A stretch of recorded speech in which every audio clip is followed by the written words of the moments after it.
Seja bem-vindo, seja bem-vinda ao 7º episódio do podcast Orientar Social. Hoje teremos um episódio especial, pois estamos aqui com a doutora Liz Pessoa, que veio diretamente de Niterói para agraciar o nosso podcast com diversas orientações sobre um tema muito pertinente, que é o autismo. Doutora, desde já agradeço a disponibilidade. Seja bem-vinda, tá? Mas eu não estou aqui sozinho não, tá? Porque sozinho não somos nada. Estou aqui com reforço para ajudar, né, subsidiar neste podcast com a nossa amiga Darley, que é mãe atípica e assistente social. Darley, muito obrigado pela disponibilidade. E também estamos aqui com a nossa amiga presidente do Instituto ID. Mais uma vez, bem-vinda novamente, Robênia Silva. Obrigada, gente. Muito obrigado também pela sua disponibilidade. Vou conversar com a doutora Liz Pessoa. Doutora, se apresente para o nosso público, por gentileza. Muito obrigada, primeiramente, pelo convite, né? É um prazer estar aqui com vocês, falando de um tema que é muito caro, assim, para mim, que é um propósito na minha vida, na realidade. E me apresentando um pouquinho, né? Eu sou médica, psiquiatra. Inicialmente, antes da psiquiatria, eu fiz pediatria. E aí, por questões da vida mesmo, né? A vida foi me levando para a psiquiatria e hoje eu, né, deixei de fazer a pediatria e estou só na psiquiatria. Tem uma clínica, né, de desenvolvimento infantil que chama Desenvolver Centro Médico. Trabalho em Niterói no meu consultório de psiquiatria, né, em Itaipuaçu também, na minha clínica, e na Santa Casa de Misericórdia, onde eu, né, faço parte do ambulatório de psiquiatria da infância. Também dou aula no curso de psiquiatria da infância lá da Santa Casa. Então, a minha apresentação é essa. Muito bacana o currículo, né, de dar gosto. E aqui, né, teremos a oportunidade, né, Darley, de aguçarmos muito a aprendizagem e as dúvidas. Sanaremos muitas dúvidas que todos nós temos. Darley, por gentileza, se apresente para o nosso público. Eu sou a Darley, eu sou assistente social, sou mãe atípica, tenho Anexo Social, que é uma empresa de assessoria e consultoria em serviço social. Estou super ansiosa para sanar todas as minhas dúvidas com a doutora. E muito feliz por estar aqui hoje, Jean. Obrigada pelo convite. Por nada, querida. Obrigado a você pela sua disponibilidade. Se apresente, minha nobre e querida amiga, companheira, doutora, né, Robênia Silva, que é uma empreendedora social. Olá, pessoal. Obrigada, Jean, pelo convite mais uma vez estar aqui, fazendo parte dessa mesa. E meu nome é Robênia Silva, sou diretora e idealizadora do Instituto Dona Esperança, o Projeto ID, que localiza ali no Campo Grande, no Conjunto Campinho. E muito prazer estar aqui com vocês. Perfeito. Todos devidamente apresentados, vamos iniciar a nossa entrevista com a doutora Liz Pessoa. Doutora, quando que a medicina entrou na sua vida? Conta um pouquinho dessa trajetória na medicina. A medicina, na verdade, ela existe na minha vida desde que eu nasci, porque meu pai e minha mãe são médicos, na realidade, né? Eu brinco que eu lutei muito contra ela, porque eu dizia que a última coisa que eu faria na minha vida ia ser médica, né? Porque, na realidade, a coisa da maternidade sempre foi algo muito importante na minha vida. E meus pais, embora super atenciosos, trabalhavam muito e eu imaginava, não vou ser médica porque eu não quero dar plantão, não quero fazer essas coisas, né? E aí, só que eu sempre gostei muito, sempre foi muito interessante. E uma vez, quando eu era adolescente, por um acaso, assim, do destino, eu vi meu pai reanimar uma criança afogada. E aí eu digo que foi, na verdade, um arrebatamento mesmo, assim. Porque quando aquela criança voltou, assim, eu falei, não existe outra coisa que eu possa fazer na minha vida que não isso. E aí é isso, minha história na medicina é essa. E a questão das especialidades, eu acho que tem muito isso. Acho que eu sou muito arrebatada por propósitos mesmo. Quando eu tive meu filho, eu decidi pela pediatria, porque aí eu, né, entendi que aquilo, né, criança sempre foi uma coisa muito importante para mim. E também, por conta do meu filho, eu fui para psiquiatria, porque ele teve uma suspeita de transtorno do espectro autista, que ele não, na verdade, não, é um diagnóstico diferencial, né, que ele tem. Foi identificado, né, com uma outra condição. mas que foi por isso que eu fui caminhar para a psiquiatria, né? Eu ia perguntar justamente isso, né? Perguntar como a medicina surgiu, o porquê da pediatria e depois o porquê da psiquiatria. Então, a doutora... Porque acaba que uma coisa foi muito encadeada com a outra, né? E acabei me adiantando. Foi na sequência, né? Pode dizer assim. E você, Darley, assistência social? Quando entrou na sua vida a assistência social? Tem alguns aninhos. Primeiro, a minha formação foi gestão hospitalar. Aí depois sempre fiquei trabalhando dentro do hospital, né? A maior parte da carreira. E assim que eu engravidei da Bela, eu falei assim, caraca, vou fazer serviço social, porque eu trabalhava no setor de autorização. E eu sempre estava ali muito lutando pelos pacientes e tal. Aí uma amiga falou assim, cara, tá a cara do serviço social. Aí eu falei, não é que eu gosto? Eu vou fazer, né? Aí fui fazer o serviço social, que era um desejo de quando eu tinha 18 anos, mas a minha mãe queria que eu fosse médica, mas não rolou, não deu certo. Não era algo que, assim, não era um sonho meu. E durante o percurso do serviço social... Obrigada. Durante esse percurso do serviço social é que veio o diagnóstico da Bela. Eu estudando sobre TEA, o serviço social, atendendo famílias atípicas. Aí veio o diagnóstico dela, assim, no final do meu TCC. Tem coisas que a gente vê que não é por acaso, né? As coisas acabam... As coisas, justamente, a gente acaba entendendo, né? Posteriormente, de acordo com os fatos, né? Que vão acontecer em nossas vidas. E você, Robénia? Quando que o empreendedorismo social surgiu na sua vida? Jean, há 5 anos, né, que a gente vem desenvolvendo esse trabalho, mas eu sempre trabalhei com social. Minha mãe sempre trabalhou na Paraíba com trabalho social, sempre foi um ambiente que eu convivia, né, de trabalho social. E há 5 anos, vendo a necessidade da nossa comunidade, que tinha muita necessidade de um trabalho social, que não tinha projeto social na nossa área, e a gente começou com o primeiro projeto social que foi feito lá no Conjunto Campinho, foi o Instituto do Ano de Esperança. E há 1 ano, a gente também inauguramos o primeiro centro de acolhimento às mães atípicas do Conjunto Campinho. Vendo a necessidade, né, da comunidade, a gente fez esse esforço para que a gente pudesse levar acolhimento para as famílias em vulnerabilidade da nossa comunidade. Perfeito. A demanda é muito grande, né? E nós precisamos de pessoas que sejam engajadas com a Sim, questão social. atualmente, Jean, a gente atende 580 famílias cadastradas na nossa comunidade. São 150 famílias, mães atípicas, que é atendida lá com atendimento jurídico e psicológico. E hoje temos uma assistente social belíssima, que é a Darley, que faz parte desse projeto conosco. É um projeto muito sério, é um projeto feito de muito esforço, com mãos amigas, né, que nos ajuda a esses longos 5 anos. Perfeito. Um projeto muito bacana, doutora. Se Deus quiser, um dia a doutora terá a oportunidade de conhecer de perto. Pode me convidar que eu vou lá dar uma palestra. Porque a área carece muito. Campo Grande carece muito. Campo Grande é um bairro e cidade, é muito grande e essa demanda está muito alta. Vou, né, como um nobre cavalheiro que sou, vou deixar a Darley fazer a primeira pergunta para a nossa doutora Liz Pessoa. Bem, doutora, uma das grandes dificuldades, né, que a gente enfrenta nesse percurso dentro da, não só a maternidade, né, a família atípica, né, com criança com TEA, é o processo do diagnóstico. Aí eu queria te perguntar por quê, né? A gente acaba enfrentando essa dificuldade, às vezes tanto tempo de demora, às vezes a criança ela tá ali com 1 ano e meio, já apresenta os sinais, mas aí o diagnóstico, como no caso foi da minha filha, só aconteceu 3 anos depois, né? Só aconteceu muito depois.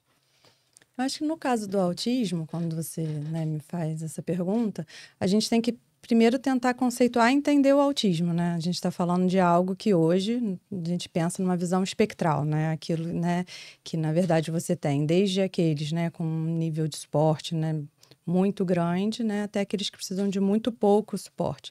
Então isso por si só, né, já é um espectro, né, como a gente chama assim, muito grande e que você tem que ter cuidado nesse diagnóstico. A outra questão, quando você colocar uma criança com 1 ano e meio, né? É claro que sim, né? No caso do autismo, a gente vê hoje muito como uma condição genética mesmo. Então, essa criança já veio ali, né, com muitas daquelas características que a gente vai observando. Só que muitas vezes a gente precisa de um tempo, de observar ao longo do tempo algumas manifestações aparecerem. Até porque, quando a gente fala de transtorno de neurodesenvolvimento, alguns transtornos, muitas vezes, como eu falei do meu filho, né, alguns diagnósticos diferenciais, às vezes numa idade tão pequena, são muito parecidos, né? Então, às vezes, a gente tem superposição de sintomas. Então, por exemplo, uma criança com uma deficiência intelectual, vamos dizer, muitas vezes muito pequena, ela vai ser muito semelhante a uma criança com um transtorno do espectro autista, porque muitas vezes ela vai ter um prejuízo também na comunicação social, pela própria questão cognitiva dela, ela vai ter às vezes um brincar mais restrito, porque a cognição dela não permite às vezes, né, um brincar mais sofisticado, né, e aí você vai ver um brincar mais estereotipado, mas que não é do autismo, é na verdade da deficiência intelectual, né? Você às vezes vai ver uma criança com TDAH, com uma alteração, né, com uma agitação motora muito importante e que às vezes pode ser confundido com alguma coisa de uma estereotipia, né? Então, acho que, assim, muitas vezes esse cuidado no diagnóstico, né, de você, dessa demora, que às vezes algumas famílias ficam um pouco ansiosas, na verdade é um diagnóstico mais meticuloso, mais cuidadoso. É claro que a gente às vezes vai enfrentar algumas dificuldades de na rede você não ter, né, o médico às vezes qualificado para fazer aquela avaliação, né, uma equipe multidisciplinar que possa auxiliar nesse diagnóstico. Então, pensando nesse lado, eu acho que a gente tem muito a avançar, né, na questão de conseguir fechar esse diagnóstico.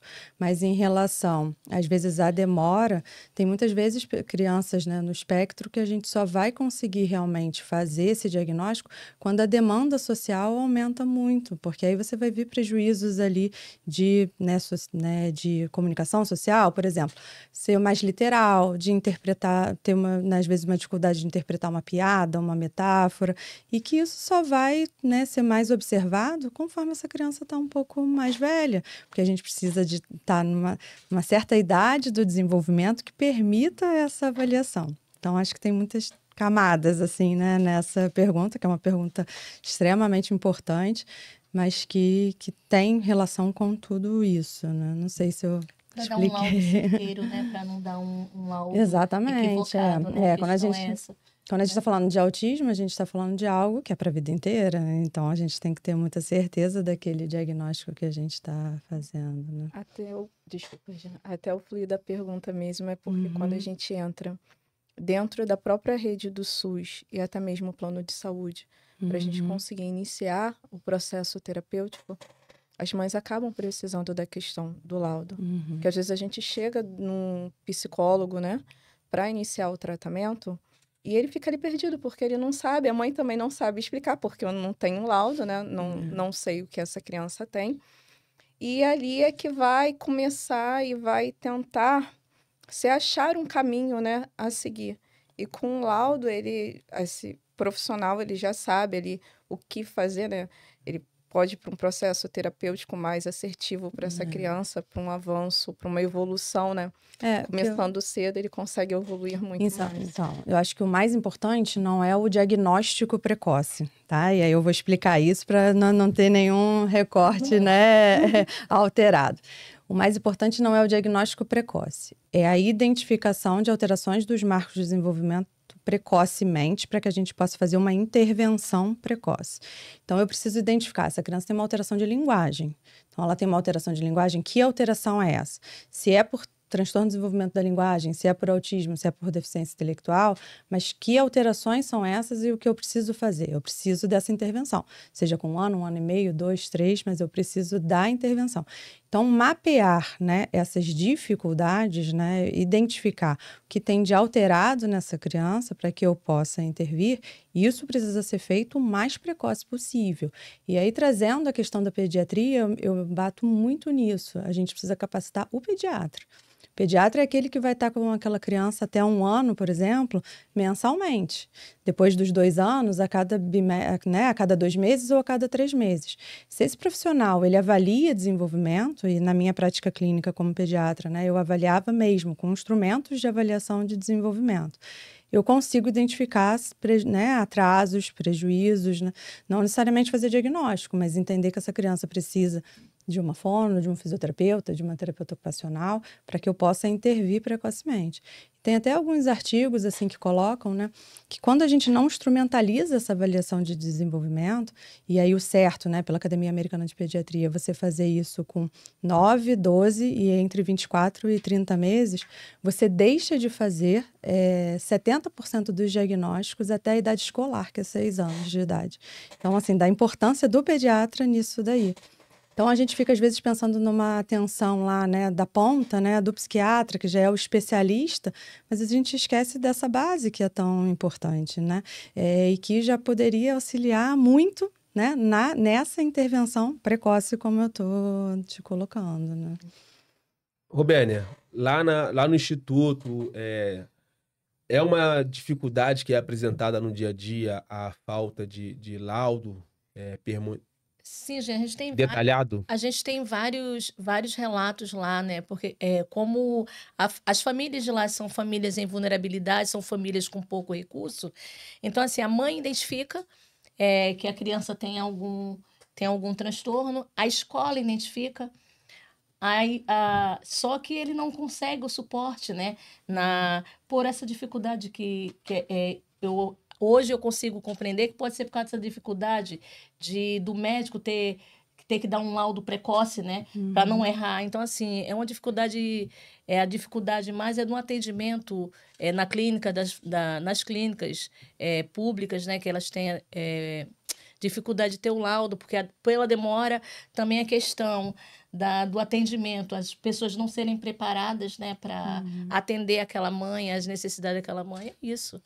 Hoje, depois a gente pode até pegar a lei, pesquisar a lei, mas você não precisa do diagnóstico hoje fechado, né, do CID-10 F84.0 para se fazer intervenção. Se você colocar que, na verdade, você está em investigação, essa criança ela já tem direito à intervenção, né? A ser encaminhada para as terapias. Então, isso, assim, até um tempo atrás não existia, né? Mas hoje já existe. Então, se eu não me engano, depois a gente, né, pode, né, passar essa informação melhor, mas não sei se foi a partir da lei do Romeu Mion, mas alguma coisa... A partir da Berenice Piana. Aí eles começaram, dentro do plano de saúde, a gente até consegue, né, começar ali ao processo de intervenção com algum encaminhamento. Mas dentro do SUS, né, falando assim, é muito difícil. Para cá, né, Rio, é muito difícil. A gente não consegue realmente, até mesmo os centros de os centros de referência que nós temos em relação ao TEA, para começar tratamento, a gente tem um de diagnóstico, que a fila é imensa, mas o que tem para tratamento, como o SES que tem, a criança ela já precisa chegar com um laudo. Porque, na verdade, acaba que é feita uma triagem, né? Porque como a fila é muito grande, você vai fazer, né, dentro do SUS, acaba se optando por aquele que já tem o laudo fechado, né? E aí a gente precisa, né, modificar todo um sistema realmente para que as coisas, né, possam evoluir. Né? A gente tem alguns relatos que algumas mães, para ter acesso a esses laudos, elas se reuniram para que fizesse um plano de saúde, para que pudesse ter acesso a esse laudo. Por estar passando anos esperando o atendimento público, né?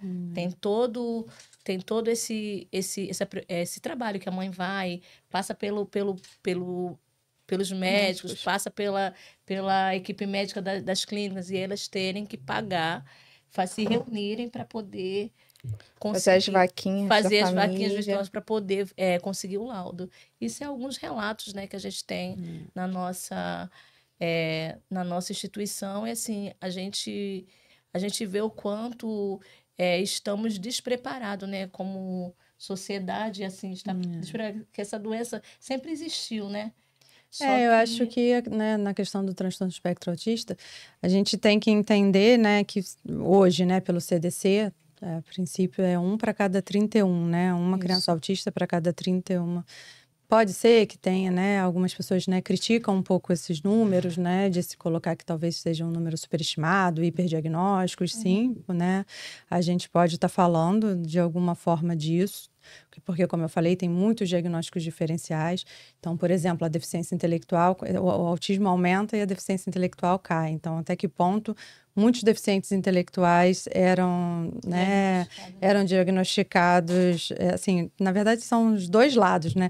Tanto hoje a gente tem muito deficiente intelectual sendo diagnosticado como autista e não é, né? É somente deficiente intelectual. A gente tem o deficiente intelectual e autista, né, como comorbidade, mas a gente também tem né, a coisa da redução, muito na autista sendo, né, diagnosticado como, né, desculpa, eu me perdi aqui no raciocínio. A gente tem muito deficiente intelectual sendo diagnosticado como autista e muito autista sendo diagnosticado, às vezes, como deficiente intelectual. Então, às vezes, esses números, muitas vezes, podem não estar totalmente precisos. A gente tem, às vezes, quem tem altas habilidades, né, superdotação, sendo identificado como autista. Isso que eu ia perguntar. Na realidade, super não inteligentes, né? Superdotados, né? A gente chama de altas habilidades ou superdotação, que pode, né, ter o caso de dupla excepcionalidade, autismo com a superdotação, mas você pode ter só a questão da superdotação. E aí é um diagnóstico diferencial, porque essa criança com altas habilidades, ela pode ter alterações sensoriais, ela pode, às vezes, ter uma rigidez cognitiva mais associada a uma sobressaltabilidade que a gente chama emocional. Então, tem várias questões aí e que, às vezes, você tem muitos diagnósticos, né, que podem estar equivocados. Então, isso precisa ter todo, né, um olhar, todo um cuidado, realmente, né, para se triar isso tudo. E aí, dentro, né, dessa coisa, né, de 1 para 31, né, é um dado, né, que embora, né, possa, como a gente estava falando, estar superestimado, mas querendo ou não, é gente pra caramba, né? E que a gente precisa olhar para isso.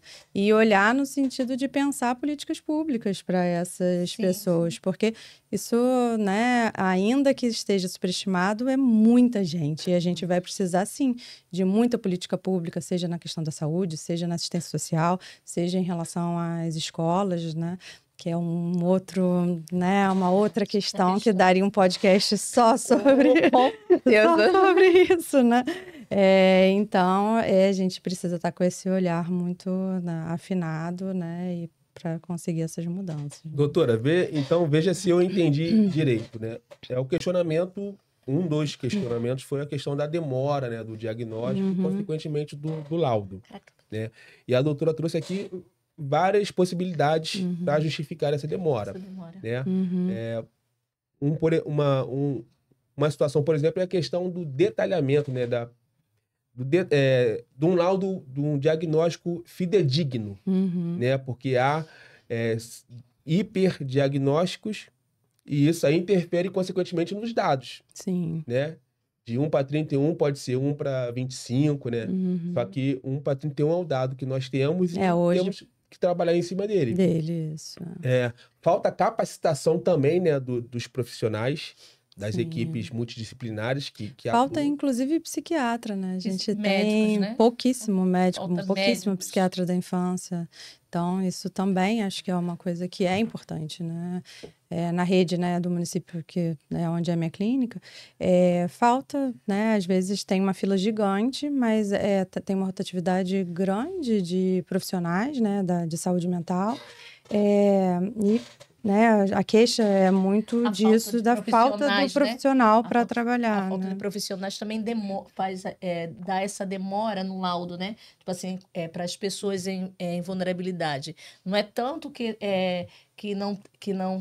já não tem, que a mãe já saiba que aquela criança é autista, e sim porque não tem um profissional para dar o diagnóstico para ela, né? E às vezes alguns casos, né, por exemplo, que você está ali na dúvida do diagnóstico, né? Eu não trabalho, né, eu trabalho num lugar, né, que tem uma relação com questão pública, mas às vezes mas lá a gente tem, né, psicólogo, né, que é a Santa Casa de Misericórdia. Mas eu digo nas redes, assim, muitas vezes você não tem, você precisa de uma avaliação de linguagem dessa criança, né? Esse diagnóstico sai, e aí essa criança vai para uma fila para ir para tentar um fonoaudiólogo, e aí isso, né, vai se perdendo e aí a demora fica muito associada muitas vezes a isso.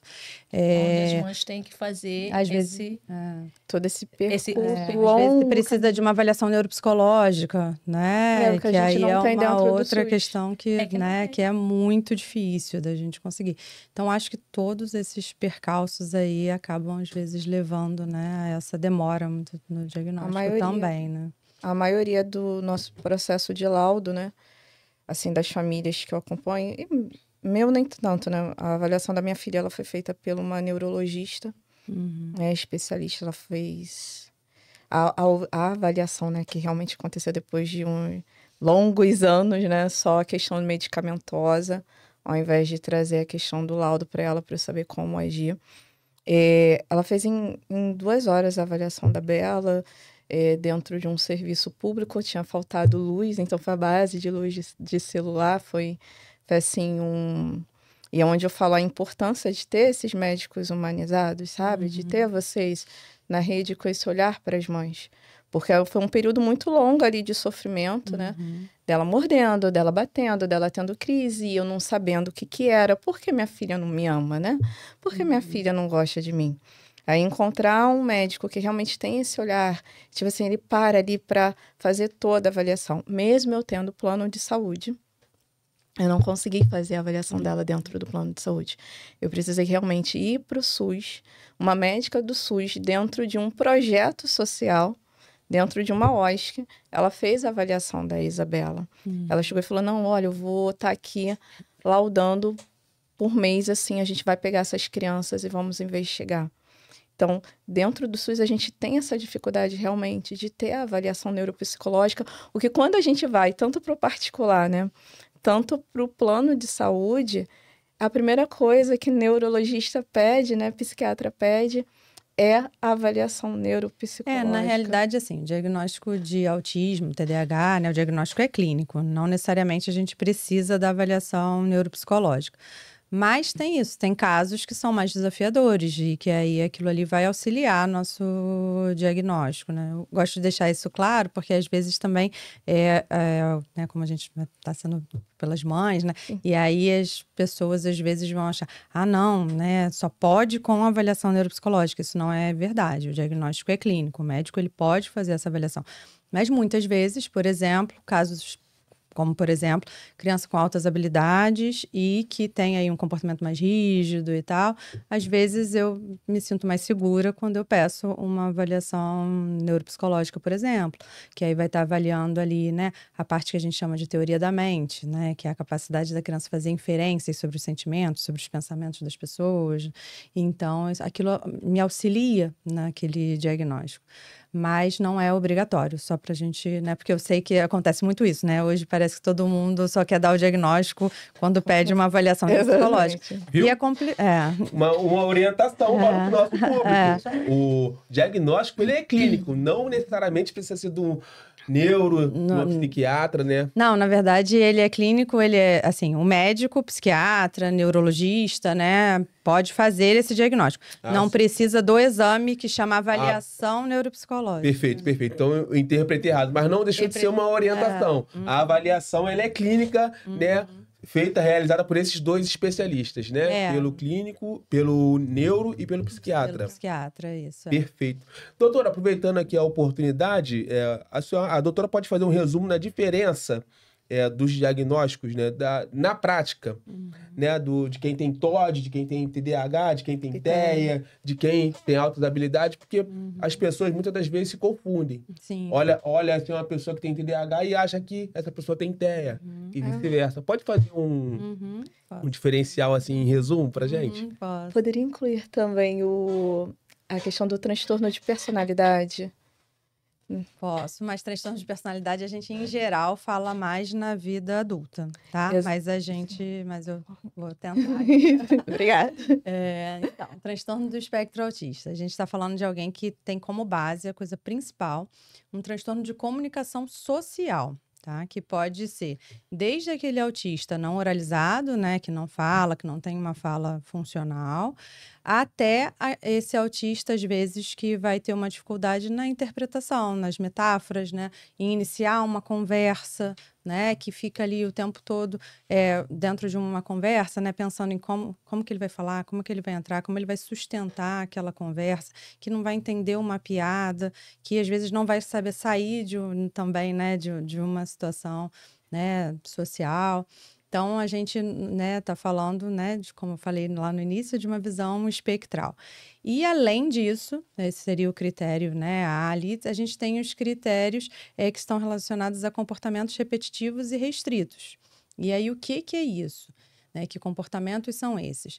Uma inflexibilidade cognitiva, né? Uma dificuldade com mudanças de rotina. Então, eu quero sempre daquela forma, com aquele padrão. Né? E aí, isso também vai variar, né, muito, desde aquela criança que só come naquele mesmo prato, naquele mesmo copo, até outras que vão ter, né, algumas outras questões que não são tão, né, assim, né, como essa, né, do prato, do copo, né, até coisas um pouco mais leves da rotina. Mudou minha rotina, a partir de agora a gente ia no shopping, vai ter que passar antes na casa da sua avó, por exemplo. Não, mas a gente ia no shopping, a gente, né, e se desorganiza com aquela mudança ali, então, às vezes, né, coisas mais sutis, vamos dizer assim.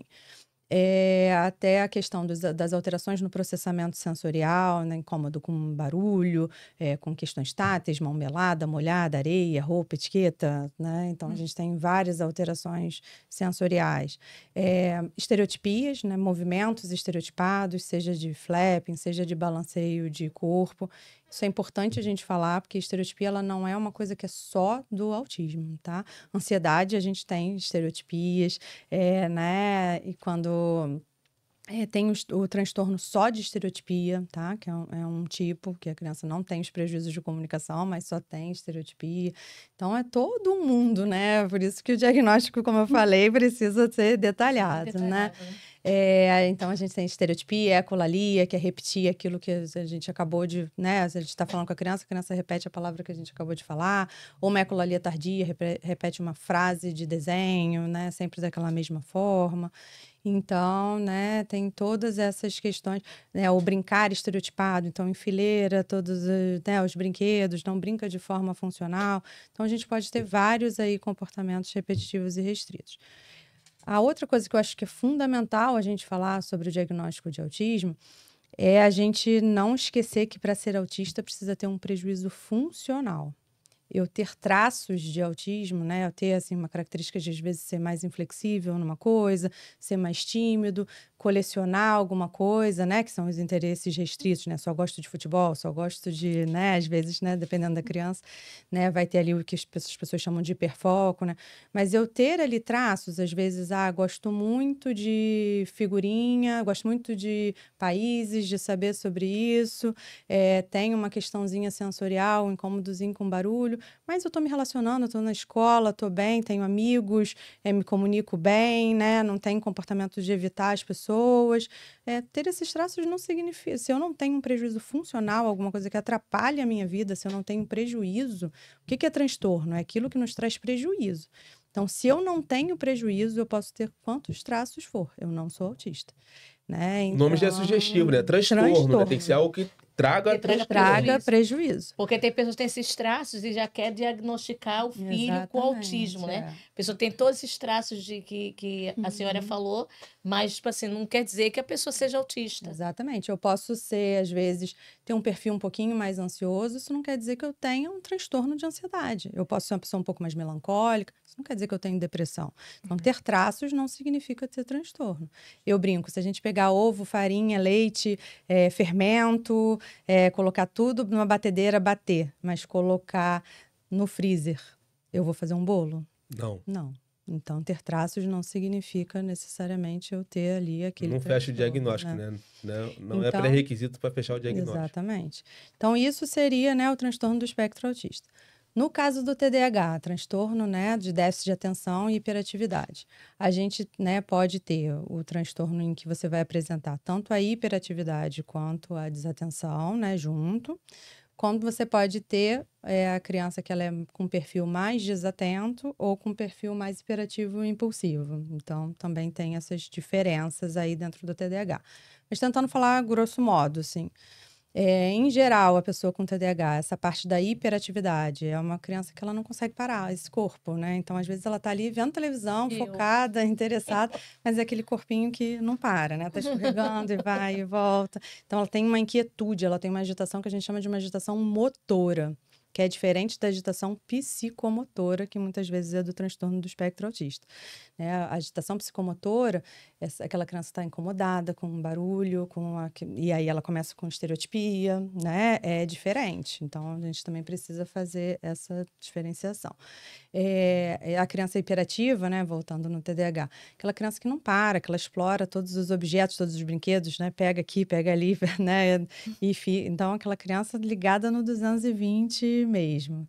E essa criança, muitas vezes, ela tem uma característica que a gente chama de hipervigilância. Então, eu presto atenção em tudo ao mesmo tempo. Então, se eu presto atenção em tudo ao mesmo tempo, focar naquilo que é mais importante é muito difícil. Então, a professora está lá explicando uma matéria de ciências, vamos dizer, né?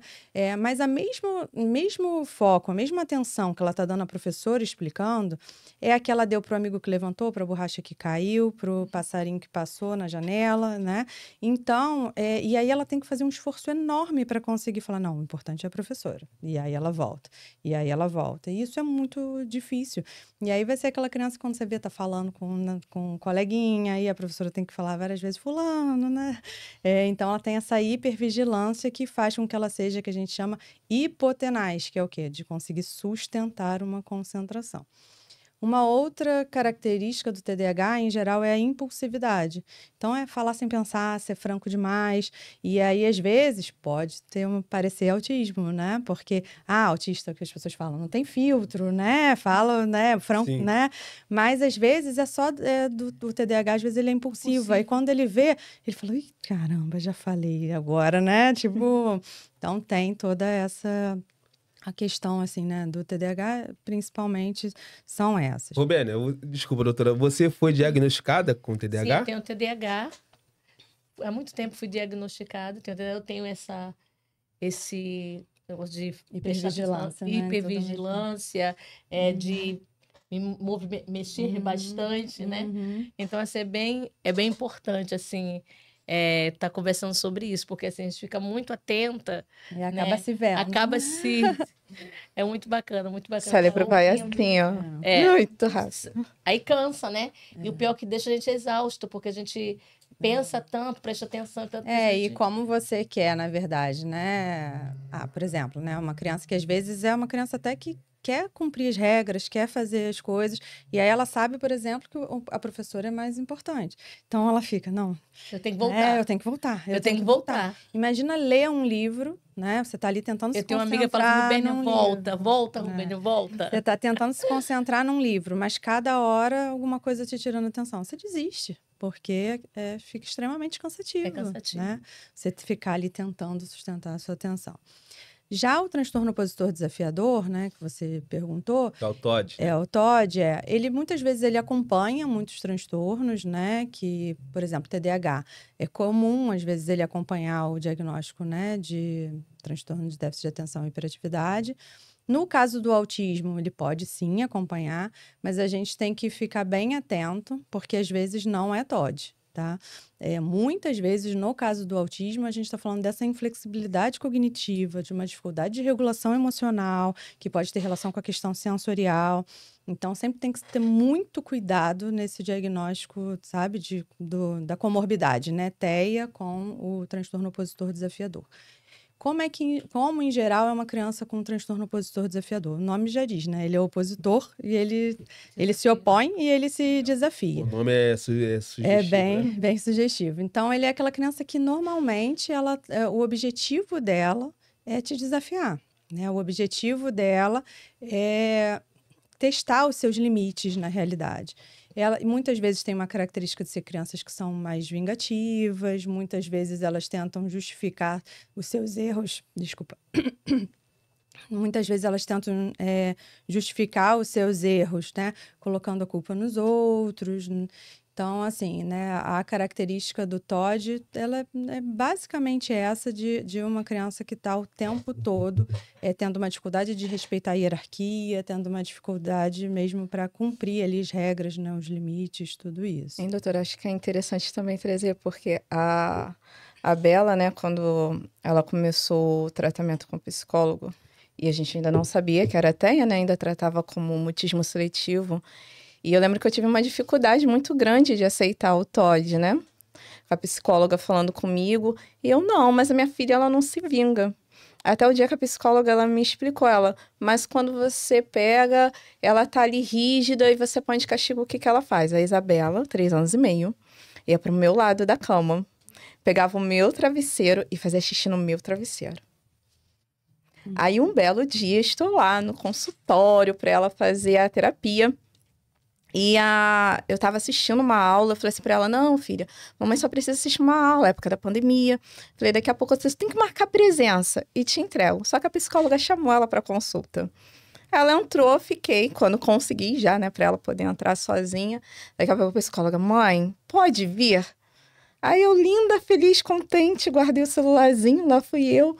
Tinha sido uma semana aparentemente muito tranquila, muito boa.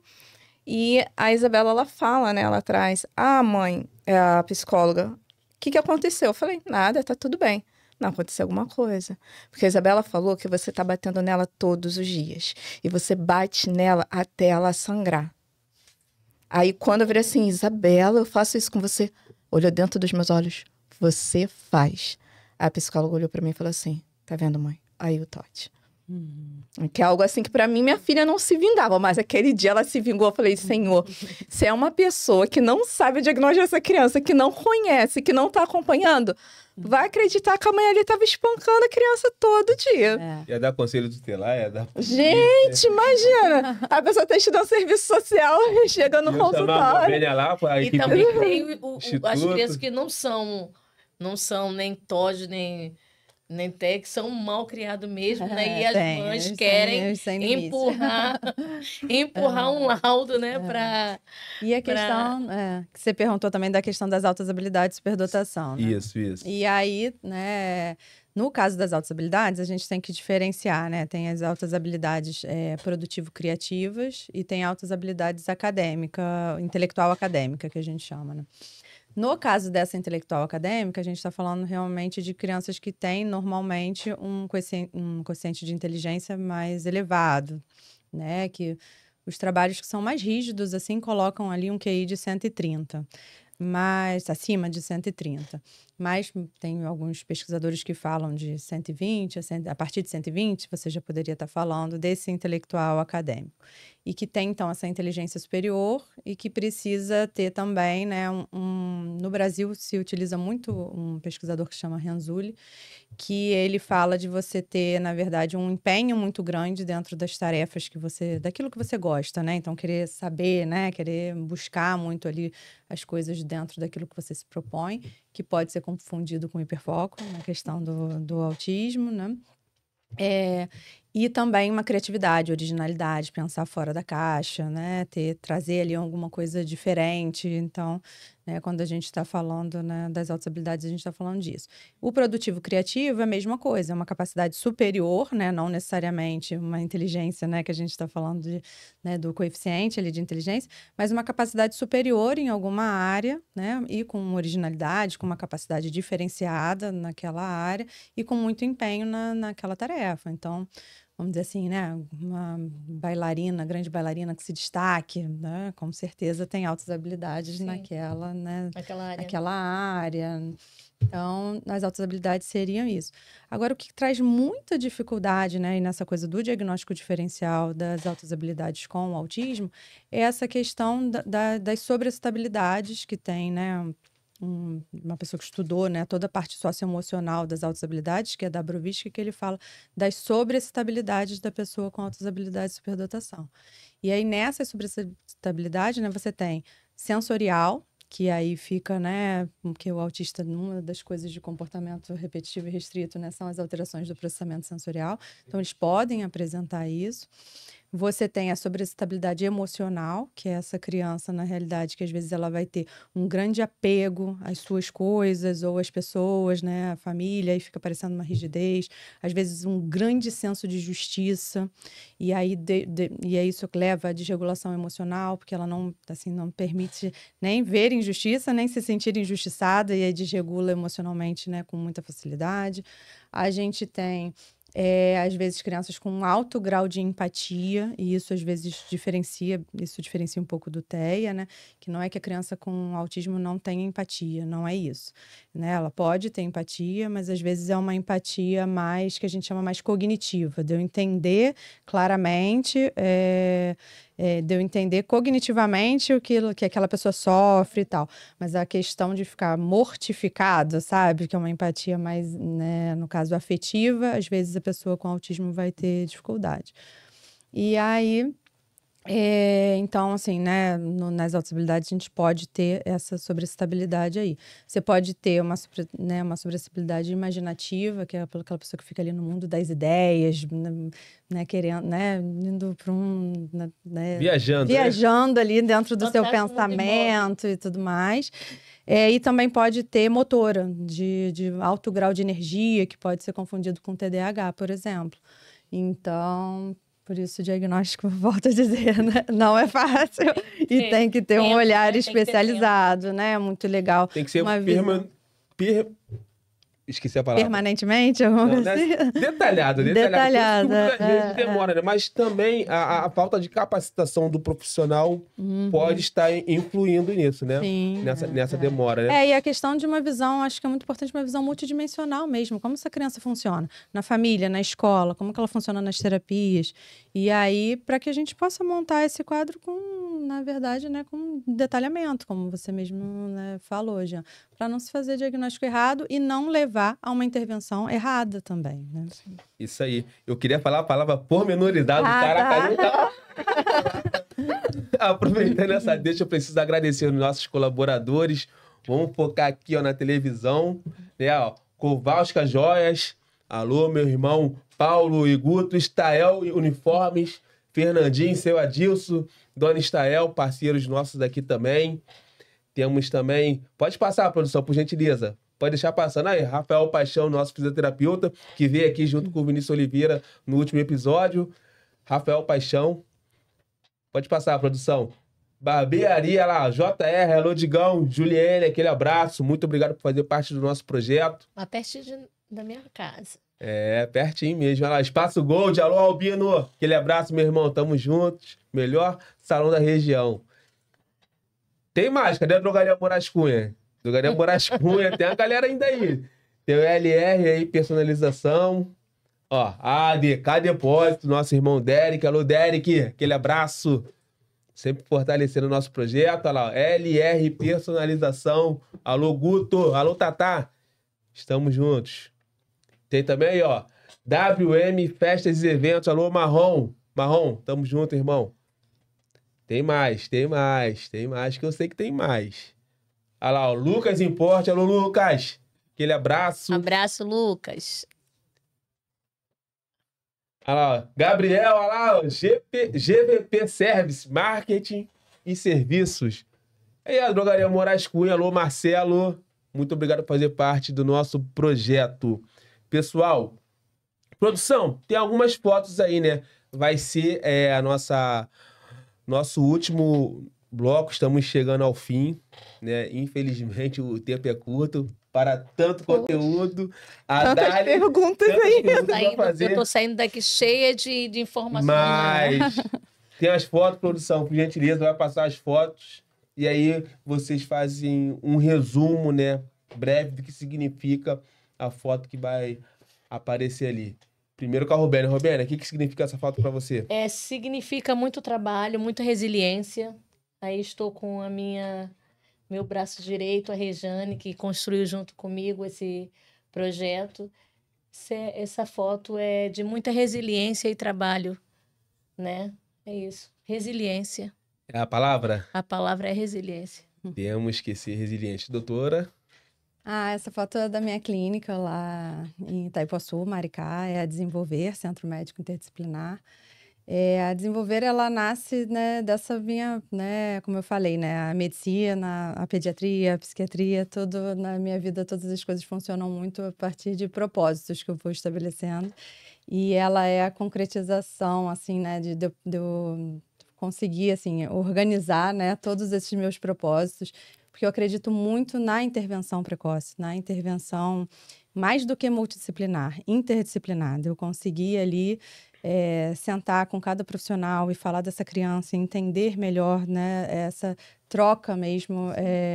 Acho que o médico, às vezes, muitos médicos, né, não estou falando de todos, mas ser retentor ali de um saber que ele, na verdade, precisa ser compartilhado, partilhado, porque é a partir daí que a gente vai conseguir realmente ajudar essas crianças, porque não é o olhar de um, né?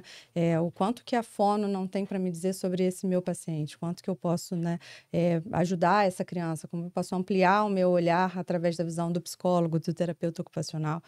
Então, a Desenvolver, ela vem com, né, com essa cara, com esse objetivo de proporcionar à população ali de Maricá, de Itaipuaçu, um olhar, né, totalmente individualizado, personalizado, acolhedor né, no desenvolvimento das crianças que a gente acompanha. E aí lá a gente tem, né, na verdade, tudo, né, desde psicologia, terapia ocupacional, psicopedagogia. Tem uma sala né, de terapia ocupacional com integração sensorial mesmo, que as crianças ficam loucas na piscina de bolinha, tirolesa. muito né, bacana. é muito... Acolhedor, né? É um presente, na verdade, né, para mim, né, e que eu espero poder, né, né, ofertando assim um trabalho de qualidade para as crianças lá da população, né? Vem para o Rio, doutora. Próxima foto, produção, Darley. O que minha significa essa foto? Minha belucha. Cara, essa foto, ela significa tantas coisas. Mas principalmente apesar de também ter o Samuel, mas a Isabela, ela traz um significado diferente para a vida.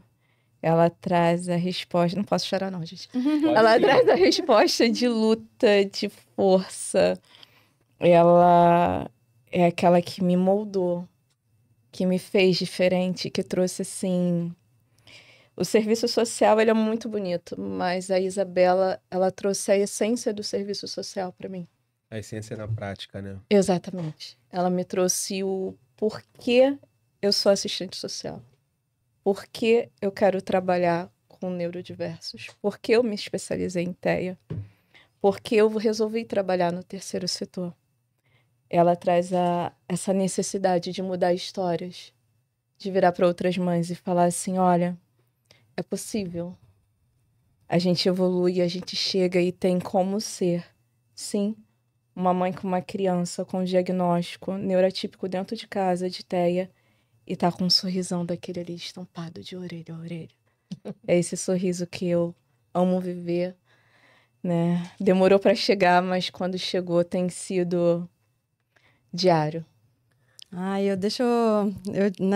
Eu tenho um texto que eu sou apaixonada e que eu me emociono normalmente quando eu leio, mas que ele cabe exatamente no que você trouxe agora, né? É um texto do Arthur da Távola, bem curtinho, prometo, assim, que ele fala assim: a alma dos diferentes é feita de uma luz além.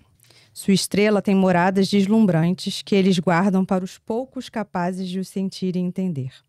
Nessas moradas estão tesouros de ternura humana, dos quais só os diferentes são capazes. Não mexa com o amor de um diferente, a menos que você seja suficientemente forte para suportá-lo. Que lindo! Que lindo! E aí a pessoa chora. Ai, doutora, minha filha, no ano passado, em novembro, foi diagnosticada com diabetes do tipo 1. E assim, Darley, como você, eu não sou assistente social, mas eu sempre tive uma responsabilidade, né? Um senso de responsabilidade social muito grande. E me trouxe uma motivação a mais para viver, ter que lidar com essa condição diferente. Porque o pâncreas da minha filha de 7 anos não funciona mais. Ela depende de insulina para sobreviver.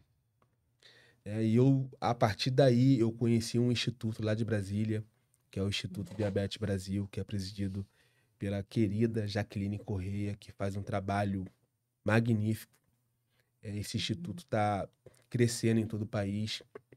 São mais de 600 mil famílias diagnosticadas com diabetes do tipo 1. E tem muito mais por falta de diagnóstico. Vou só fazer um corte, assim. E as pessoas não entendem que diabetes tipo 1 é uma doença extremamente grave, né? Porque às vezes a gente fica com a questão da diabetes tipo 2, né? Que é grave também, é claro. Mas a diabetes tipo 1, na abertura de um quadro na infância, ela mata de fato, assim, né? Exatamente. Então... A doutora é pediatra também e é médica, né? E é uma condição diferente, então me deu esse gás. Eu tenho um motivo extra para viver. Eu tenho uma outra filha que tem 14 anos, que eu amo, que eu já conversei. Eu amo as duas igualmente, mas a minha mais nova requer uma certo cuidado, né? Cuidado atenção maior. especial, né? Por exemplo, toda madrugada eu verifico a glicemia dela, saber se ela está com hipoglicemia ou não. Porque tem muitas mortes por hipoglicemia, que geralmente acontece de madrugada durante o sono. Então, assim, e estar aqui com vocês, né? A doutora é uma profissional da saúde, né?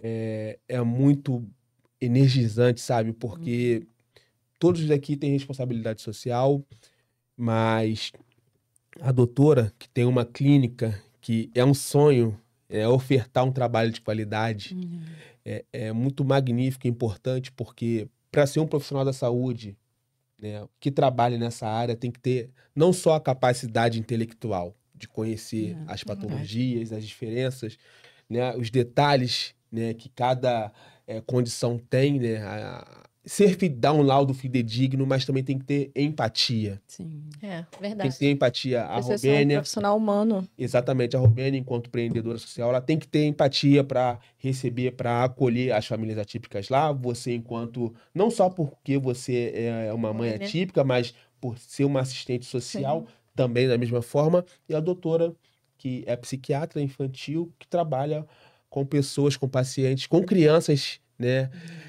Com essas condições diferenciadas. Então, assim, muitíssimo obrigado mesmo, tá? Imagina. Pela sua presença aqui. Robênia, mais uma vez, muito obrigado Obrigada a você pelo convite. pela sua presença aqui. Darley, muito obrigado pela Eu que presença. agradeço. Teremos um segundo episódio. Randimac, pode se preparar que vocês voltarão aqui em breve, né? E para findarmos de fato, eu sempre peço para os convidados, para as convidadas, deixarem uma orientação para o nosso público, porque a nossa ideia aqui é tratar sobre diversos temas e sempre ao final deixar uma orientação.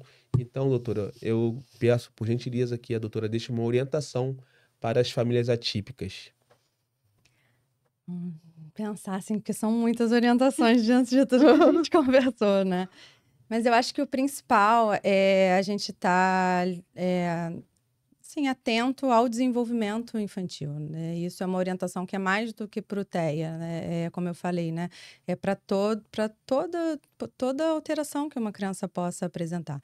Então, um acompanhamento, né, médico, né, como eu falei, a puericultura. Então, você está ali cobrar desse médico, não está só pesando e medindo aquela criança, vendo, né, se está tossindo ou não, né? Mas como é que está o desenvolvimento dele? Porque o normal seria ele estar andando por volta de 1 ano e já está com 1 ano e meio e não está. Ele, né?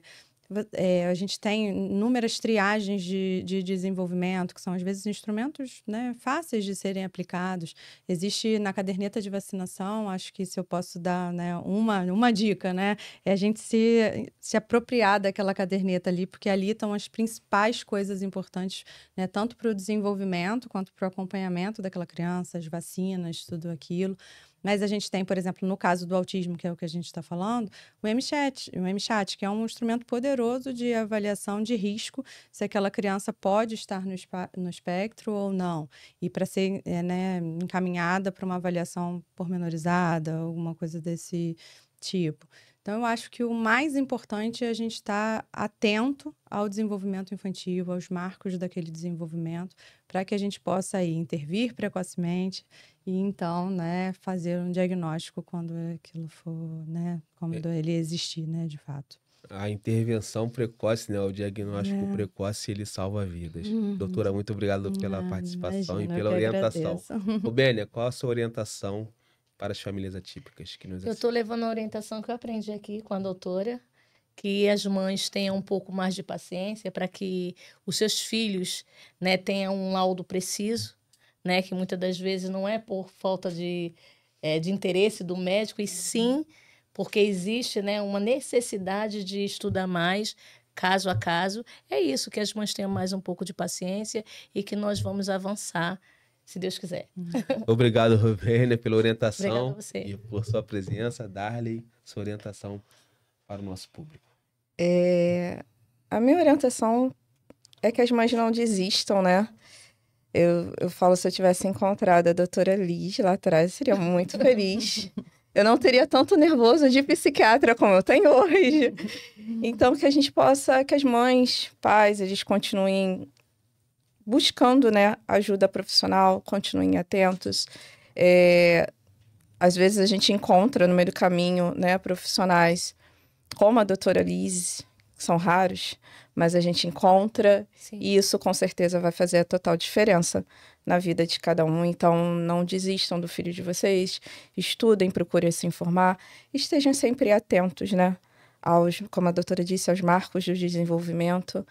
Nunca é igual para todo mundo, mas a gente precisa sempre estar conversando com o pediatra e falando quando tudo pelos nossos olhos. Quando uma mãe chora, eu sempre digo, se você está chorando, se você está sofrendo, é sinal que não está normal. E dentro disso que você está falando, assim, acredita, assim, para os médicos, né, para os professores, para as famílias, acreditem na visão de uma mãe. Porque, na realidade, os artigos científicos, eles falam que a mãe é a primeira, antes do médico, antes do pai, antes da escola, ela é a primeira a conseguir perceber que aquela criança está com alguma alteração naquele desenvolvimento. E, em geral, ela não está errada. Como eu precisava dela, gente. Olha, doutora, eu conheço um monte de mãe que precisa de você.